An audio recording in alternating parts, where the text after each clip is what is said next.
Bueno, buenas tardes para todos. Damos nuevamente un saludo de bienvenida, un saludo de agradecimiento por la excelente conferencia del doctor Santiago Estrada y para mí es un honor presentar al doctor José Luis Blanco, médico internista, magíster en VIH y profesor de la Universidad de Barcelona, quien nos va a ilustrar en los próximos minutos sobre la relación del BPH y el VIH.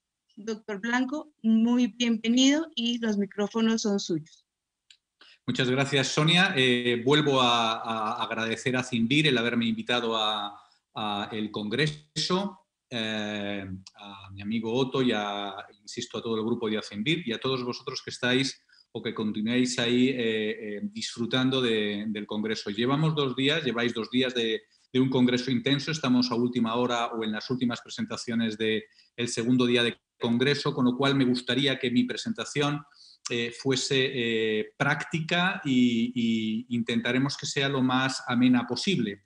Para eso lo que os voy es a mostrar, o os voy a mostrar, perdón, una película en la que os presentaré a los protagonistas de la película.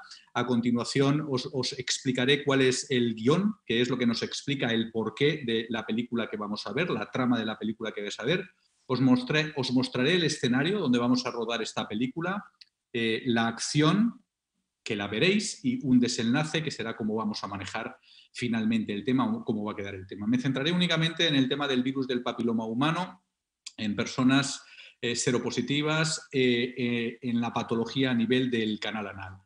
Y dentro de los protagonistas que os explicaba inicialmente que iba a ser mi primer paso a lo largo de esta película, el agredido va a ser el canal anal. Y aquí lo tenéis representado en este cuadro que veis en rojo. El canal anal comprende los 2 centímetros que hay desde el esfínter anal hacia afuera, la zona perianal, y luego los 7 centímetros, entre 5 y 7 centímetros aproximadamente, que hay desde el margen anal hacia el interior.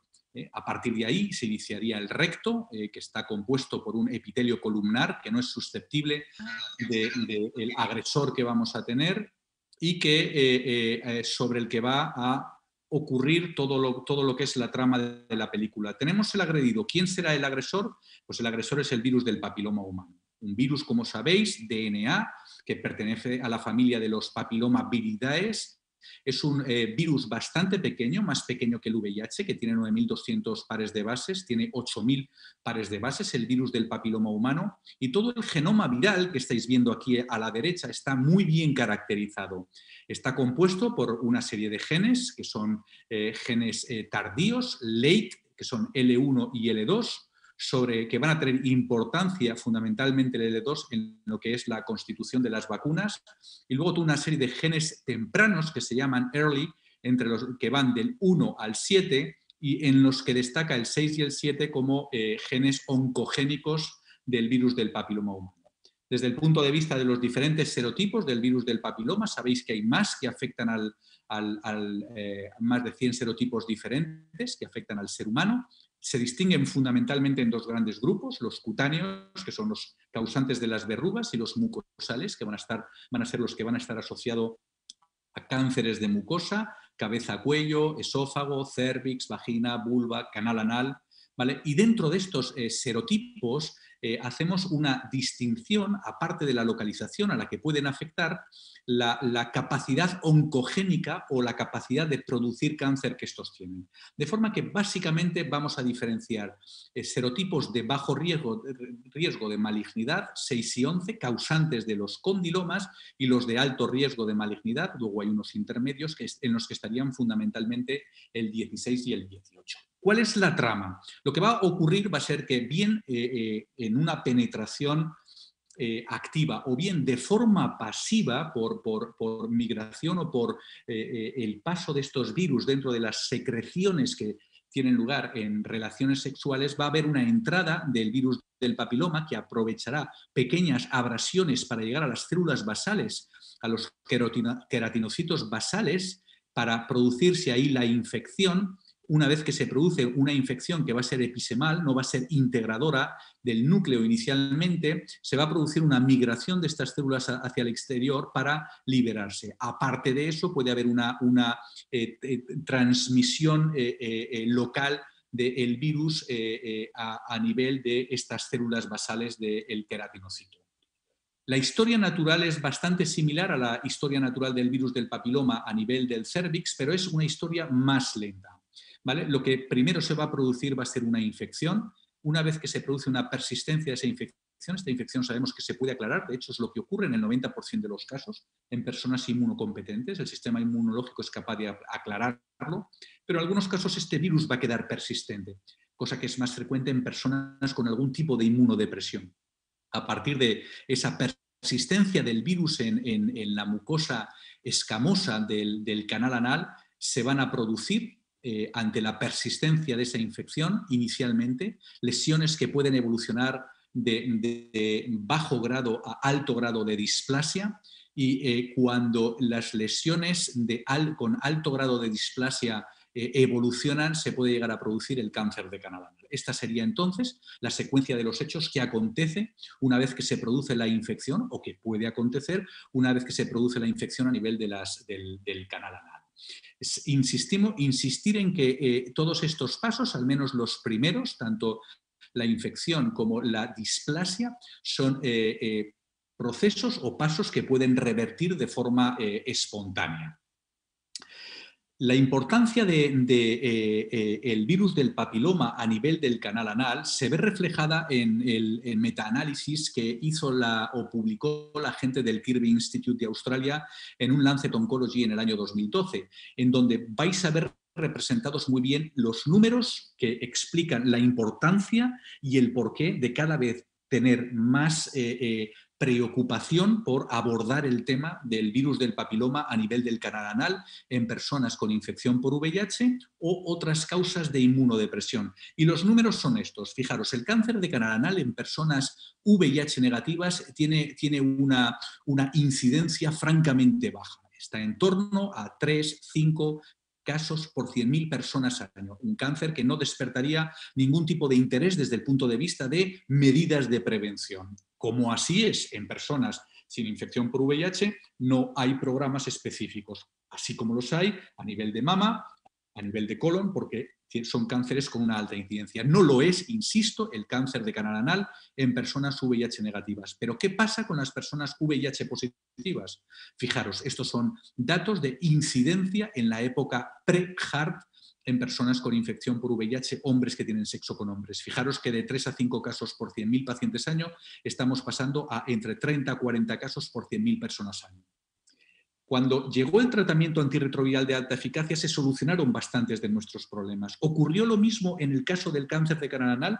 ¿Fue beneficioso o es beneficioso el tratamiento HAART en el caso del cáncer de canal anal? Fijaros los datos de la incidencia del cáncer de canal anal, insisto, personas seropositivas, hombres que tienen sexo con hombres en la era HAART. Y fijaros que los datos de incidencia son muy, muy superiores a los de la época pre-HAART.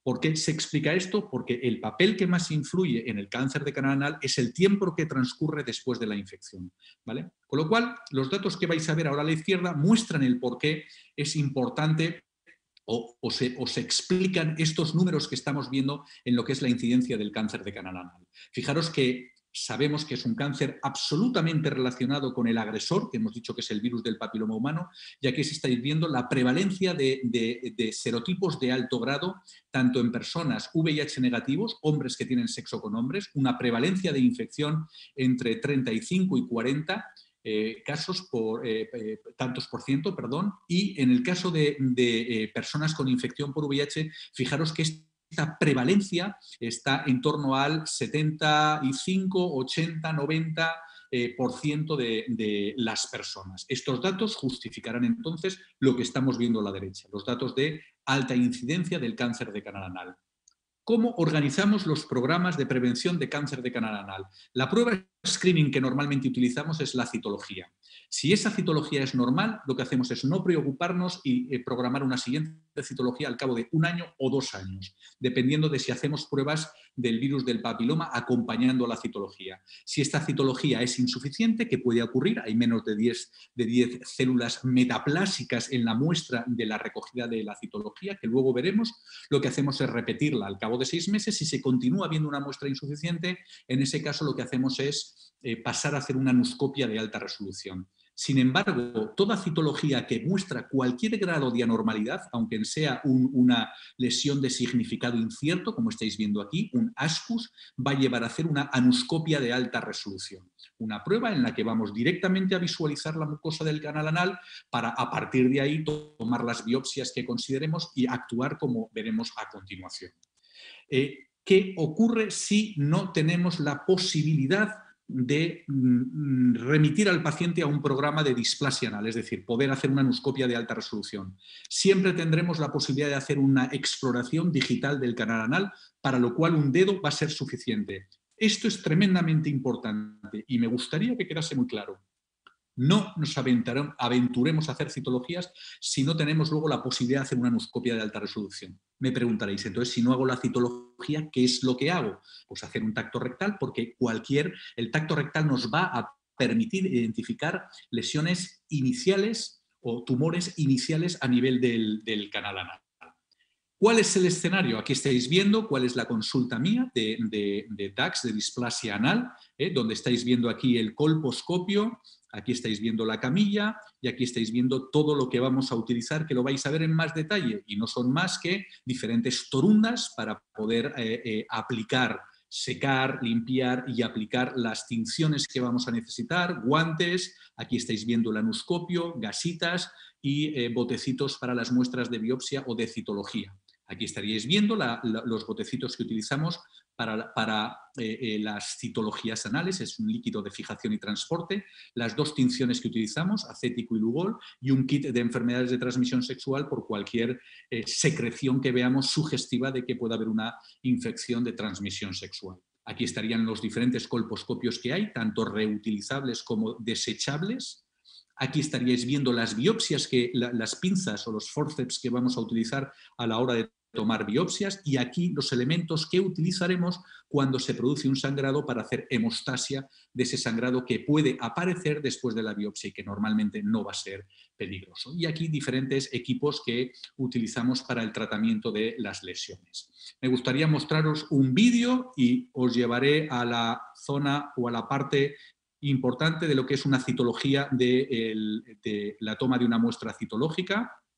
¿Vale? Lo que vamos a hacer inicialmente es, con el cepillito que estáis viendo aquí, humedecerlo en agua. Esto es importante para que sea menos molesto para el paciente. No podemos hacer un tacto rectal, no podemos utilizar vaselina, puesto que esto impediría que las células se fijasen al cepillito que estáis viendo aquí. Una vez que introducimos el cepillo, lo que vamos a hacer va a ser rotar el mismo en los 2 ejes, como vais a ver. Lo introduciremos hasta que encontremos un stop. Ese stop, que no es anatómico, va a diferenciar o va a separar el epitelio escamoso del canal anal con el columnar del recto. Es la zona donde asientan las lesiones y donde nos interesa recoger células. A partir de la introducción de ese cepillo, insisto, vamos a pasar a hacer rotaciones del cepillo, fijaros, en 2 ejes. Esta es una de las rotaciones en el mismo eje del cepillo, y más adelante os muestro rotación, el segundo tipo de rotación que vamos a hacer. Vamos a estar unos 2 minutos recogiendo células de forma enérgica, teniendo cuidadito, pero no dejando de mostrar o de hacerlo de forma enérgica, para a continuación recoger las células como estáis viendo en el bote de citología y remitirla.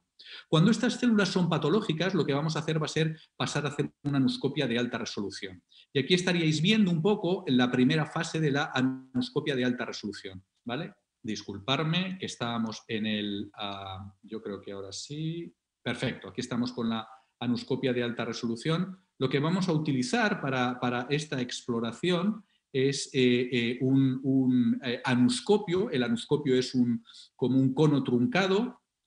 Aquí lo estáis viendo, ¿vale? Este cono truncado, fijaros que como es este cono, lo vamos a introducir dentro del canal anal de forma cuidadosa, ¿vale? Para que al paciente no le moleste, iremos poquito a poco explicando siempre al paciente todo lo que vamos a hacer y a partir de aquí vamos a nosotros hacer todo lo que tengamos que hacer. Primero, teñir el canal anal con ácido acético, que eso es lo que estoy haciendo ahora, y a continuación, una vez que hayamos mantenido esta gasita impregnada con acético entre el 3 y el 5%, pasaremos a hacer la evaluación del canal anal. Volveremos a embadurnarlo y aquí estaríais viendo qué es lo que primero vamos a ver, que es el recto a través de este cono truncado, de este anuscopio que os acabo de mostrar. ¿Vale? El anuscopio o la primera tinción, que es con acético, lo que nos va a permitir va a ser identificar, aquí estáis viendo la evolución de la impregnación del acético en el canal anal, eso nos va a permitir identificar perfectamente bien, como estáis viendo en esta secuencia, esto es el paso del tiempo después de la aplicación del ácido acético, aquí veríais inicialmente lo que vemos al principio y aquí lo que vemos cuando pasan unos segundos después de que el acético vaya haciendo efecto. El acético lo que va a hacer va a ser desnaturalizar proteínas y deshidratar temporalmente las células de epitelio escamoso, de forma que aquellas zonas en las que hay células con un ratio núcleo-citoplasma más alto se van a teñir de blanco, nos va a permitir diferenciar perfectamente el recto en sonrosado al canal anal. Fijaros que bien se delimita todo el canal anal, a diferencia del recto, en blanco el canal anal, y a partir de ahí vamos a ver, esta sería un poco la distribución o cómo señalaríamos o identificaríamos las lesiones. Esta es la zona posterior, la de la espalda, esta es la zona anterior, la del perineo, derecha o izquierda, y a partir de ahí, según donde tomemos las biopsias, iremos identificándolas para luego saber qué es lo que tendremos que tratar. Cuando hacemos una anuscopia podemos ver patología benigna, estáis viendo aquí diferentes fisuras, o paquete hemorroidal importante, como veis aquí violáceo. Podemos ver otra patología que a veces no lo es tanto. ¿Cuál de aquí son condilomas? Pues el número 2 corresponde a condilomas acuminados, sin embargo la parte que estáis viendo a la izquierda, que puede ser bastante similar, corresponderían a papilas hipertróficas o valéculas, es importante diferenciarlas, patología benigna en cualquier caso, salvo los de gran tamaño, y cuando ya entramos a identificar los patrones que son patológicos con la tinción de acético, 3-5% es la concentración que utilizamos. Estaríais viendo, por ejemplo, patrones patológicos como es un patrón en mosaicismo. Estos son patrones de expresión vascular de zonas anómalas de alto grado. Aquí estáis viendo un patrón longitudinal estriado. Normalmente no traduce un alto grado, sin embargo, este patrón abigarrado vascular sí que traduce en alto grado. La otra tinción que utilizamos es la tinción con Lugol. El Lugol lo que va a hacer va a ser fijarse a los paquetes de glucógeno que tienen las células, de forma que cuando hay una gran cantidad de glucógeno se va a teñir, el Lugol va a teñir la zona de negro, como estáis viendo aquí. Cuando no hay glucógeno y no va a haber glucógeno en zonas con alto grado de displasia de turnover, ¿vale? Se va a ver en blanco. Esa zona no se va a teñir de negro y se va a ver en blanco. Serían los dos grandes tipos de patrones que podemos identificar con el Lugol. Finalmente quería acabar mostrando, después de nosotros identificar, biopsiar, identificar lesiones sugestivas de alto grado de displasia y a continuación tomar biopsias, una vez que el patólogo nos informa que realmente tenemos una displasia de alto grado, lo que vamos a hacer va a ser actuar sobre esa displasia de alto grado. Pensar que este es un programa de prevención de cáncer de canal anal. Lo que queremos es identificar lesiones de alto grado que pueden evolucionar hacia una displasia y tratarlas antes de que esto ocurra. ¿Y cómo las vamos a tratar? Pues aquí estaríais viendo los diferentes tratamientos de los que disponemos. Tratamientos tópicos, como serían el tricloroacético, la crioterapia, el 5-fluoracilo o el imiquimod, ¿no? El tricloroacético, ahora veréis un vídeo de cómo aplicamos o cómo se trata una lesión de alto grado con tricloroacético. Es barato, es muy fácil de aplicar y no da grandes lesiones. La crioterapia es aplicar frío y es una técnica o es un tratamiento que utilizamos fundamentalmente en lesiones externas, tanto displasias de alto grado como lesiones condilomatosas a nivel perianal. Es una técnica, un medio bastante bastante barato y en general es poco doloroso. 5-fluoracilo es quizá de todas las pruebas o los tratamientos que se utilizan a nivel tópico, probablemente es de los que más irritación y molestias preocupan, y el imiquimod va a ser un tratamiento inmunomodulador que vamos a utilizar, que está indicado para lesiones fundamentalmente externas, condilomas perianales o a nivel genital, pero que también estamos utilizando y hay un ensayo clínico que estamos haciendo ahora como tratamiento de mantenimiento después de tratamiento ablativo de lesiones de alto grado, ¿vale? El imiquimod podemos formularlo en supositorios y aplicarlo a los pacientes a nivel del canal anal. Aparte de las lesiones o de los tratamientos tópicos, tenemos tratamientos ablativos, que son los que más estamos utilizando a la hora del tratamiento de lesiones de displasia de alto grado. Aquí tenemos la coagulación con infrarrojos, emite una onda en una longitud muy determinada y controlada. Es un tratamiento bastante seguro. Tendemos cada vez a utilizar más otros tratamientos, en general o inicialmente en personas que no tenemos entrenamiento quirúrgico, suele ser con el que inicialmente nos encontramos más cómodos, pero la verdad es que desde el punto de vista de tratamiento de lesiones un poco más extensas y hacer tratamientos más amplios, la verdad es que solemos utilizar otros tratamientos ablativos, como sería la electrocauterización, ¿vale? Que no es más que un bisturí eléctrico y, como estáis viendo en esta foto, tratar las lesiones o las displasias de alto grado que previamente hemos biopsiado, el láser CO2 o la cirugía, que suele ser un tratamiento más de rescate, por así decirlo, que vamos a utilizar, ¿vale? ¿Cómo aplicamos el tratamiento con tricloroacético? Pues aquí lo tenéis, aquí estáis viendo cómo lo que hacemos es aplicar una torunda finita sobre empaparla en tricloroacético y aplicarla sobre una lesión de alto grado que aquí he identificado mediante la aplicación de Lugol. Lo que hacemos es, después de empapar, insisto, esa pequeña torundita, vamos haciendo aplicaciones o apoyándola con una ligera presión sobre la zona de displasia de alto grado, que fijar que va curándose o va solucionándose con el tratamiento. El otro tratamiento que más estamos utilizando ahora, hay que decir que el tricloroacético se utiliza mucho, es muy sencillo, requiere muy poco entrenamiento, así como los tratamientos ablativos con electrocoagulación o láser requieren algo más de entrenamiento. El tricloroacético es tremendamente sencillo y no suele dar problemas. El otro tratamiento que estamos haciendo más ahora, porque es menos molesto que la electrocoagulación, es el láser. Y lo estaríais viendo aquí. Esta luz roja es la luz identificativa del láser. Entonces, yo me estoy yendo a la lesión y sobre la lesión, fijar que estoy aplicando el láser. La ventaja del láser es que puedes tratar lesiones extensas, sin que haya una estenosis de las mismas. Fijaros que aquí estoy tratando 3 lesiones. Esto es del martes de la semana pasada, aquí tratando una tercera lesión. Es un tratamiento relativamente sencillo que requiere algo de protección sobre el paciente, y cuando veamos cuando se ve que empieza a salir un poquitín de sangre, es que ya hemos pasado la capa que nos interesa tratar. Estos serían los 3 tipos de tratamientos que actualmente tenemos, ¿vale? Como conclusiones, ¿qué os diría yo?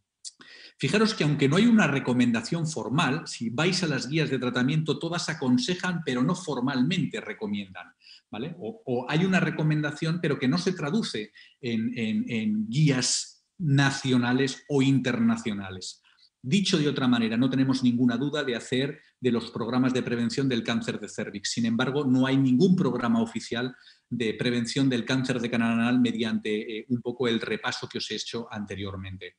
Y no lo hay porque nos faltan aún algunos datos. Los organismos reguladores nos dicen que evidenciemos que lo que estamos haciendo reduce la incidencia del cáncer de canal anal.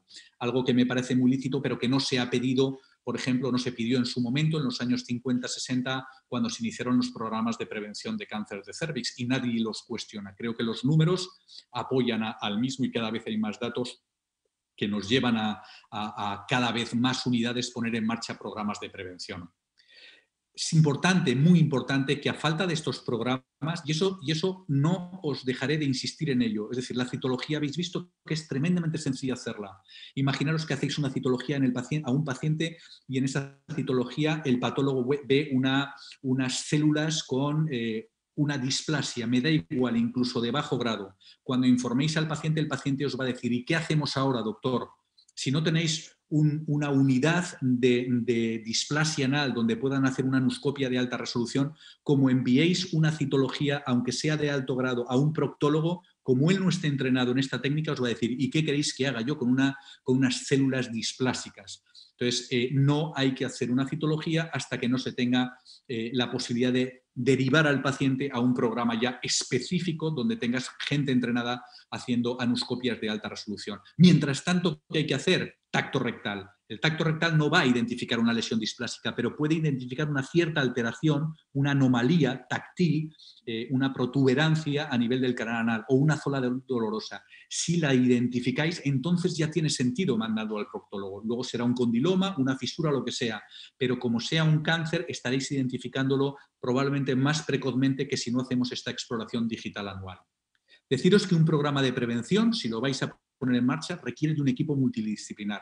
Requiere que el proctólogo esté acostumbrado a ver citologías anales. No lo está, o lo está, mejor dicho, a nivel de citologías cervicales, pero no así de anales. De forma que un infectólogo, un dermatólogo, patólogos, insisto, entrenados, proctólogos y oncólogos deben formar parte del equipo. Y luego deciros, porque os lo tengo que decir, que la formación en la colposcopia anal es larga, es compleja, pero deciros que es apasionante. Y con esto acabo ya para dejar tiempo a las preguntas que me queráis hacer. Muchísimas gracias por vuestra atención. Doctor Blanco, mil gracias por su conferencia muy interesante y demasiado práctica, con un mensaje muy claro para nuestra audiencia. Yo quisiera preguntarle, ¿cuál es su experiencia de estas lesiones anales en la mujer? Es una muy buena pregunta la que me estás haciendo y de hecho hace aproximadamente no más de una semana hemos hecho una reunión en Barcelona a nivel del virus del papiloma donde se ha abordado el tema de la mujer con ginecólogos y con oncólogos del Instituto Catalán de Oncología. La mujer cada vez está siendo más parte del programa de displasia anal.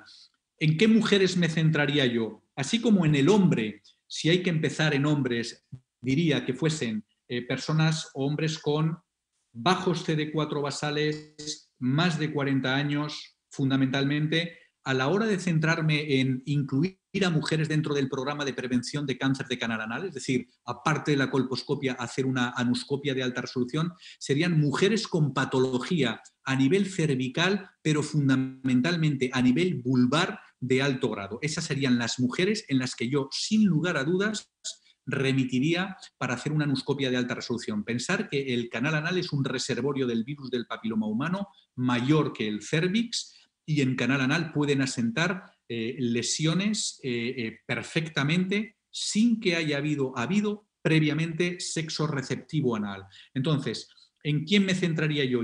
Insisto, en aquellas mujeres con infección por VIH que hayan tenido patología cervical o vulvar por el virus del papiloma humano. Otras inmunodepresiones, mujeres con otras inmunodepresiones, patología reumatológica, autoinmune, que estén con biológicos, serían otras candidatas a ser remitidas al programa de canal anal, fundamentalmente o sin lugar a dudas, si tienen, insisto, antecedente de patología por HPV, en cérvix, vagina o vulva, fundamentalmente vulva por la proximidad y la asociación que hay con el canal anal. Otra pregunta que me parece interesante de pronto que usted nos ilustrara es, hablamos muy detenidamente de cuál es el abordaje en la prevención, en el diagnóstico y en el tratamiento local de las displasias o del compromiso anal por el BPH.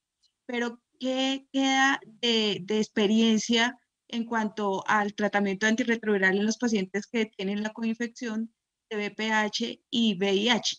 Es decir, hay un esquema de antirretrovirales que sea más recomendado que el otro. ¿Hay alguna recomendación en particular en relación con el manejo de las dos infecciones? Pues esta es otra pregunta que es interesante. He mostrado los datos del grupo de Australia, del Kirby, en el que se veía que cuando analizábamos la incidencia en la época pre-HART y luego en la era post-HART, veíamos que a pesar del tratamiento de alta eficacia, que decía que ha mejorado muchísimas el pronóstico de nuestros pacientes a muchos niveles, no ha ocurrido lo mismo a nivel del canal anal. Sí que es cierto es que del grupo de los holandeses hay algún dato de que en la era HART más avanzada parece que hay una cierta disminución en cuanto a la incidencia del cáncer de canal anal, pero ha sido el único grupo que lo ha reportado. Tiene sentido que el HART no traduzca una mejora, porque lo que más influye en la evolución de las lesiones relacionadas con el virus del papiloma es el tiempo. O sea, la infección persistente no la vamos a solucionar, con lo cual el tiempo de evolución de esa infección dentro de canal anal va a ser, en esa balanza, probablemente el tratamiento de alta eficacia supondría algún tipo de ventaja, pero va a pesar mucho más ese tiempo más prolongado por la supervivencia que tienen nuestros pacientes con esa infección persistente, que no quizá el beneficio que podría aportar el tratamiento de alta eficacia. Comentar únicamente una cosa porque es importante. Cuando hablamos con nuestros pacientes con lesiones de alto grado, persistentes, multicéntricas, que no mejoran, y nos dicen, doctor, ¿yo qué es lo que puedo hacer? Pues sí que hay algo que pueden hacer, que parece una tontería, pero que tiene importancia a nivel del virus del papiloma en el canal anal, que es dejar de fumar. Fíjate qué cosa tan sencilla, ¿no? Y tan complicada a la vez, pero que realmente es lo único que desde el punto de vista preventivo ha demostrado que puede mejorar un poco el pronóstico y la evolución de esas lesiones displásicas. Doctor Blanco, ha sido todo un placer tenerlo con nosotros, compartiendo su experiencia, y le agradecemos infinitamente el haber estado en esta simposio. Mil El placer, gracias y buena tarde. iba a decir que el placer ha sido mío.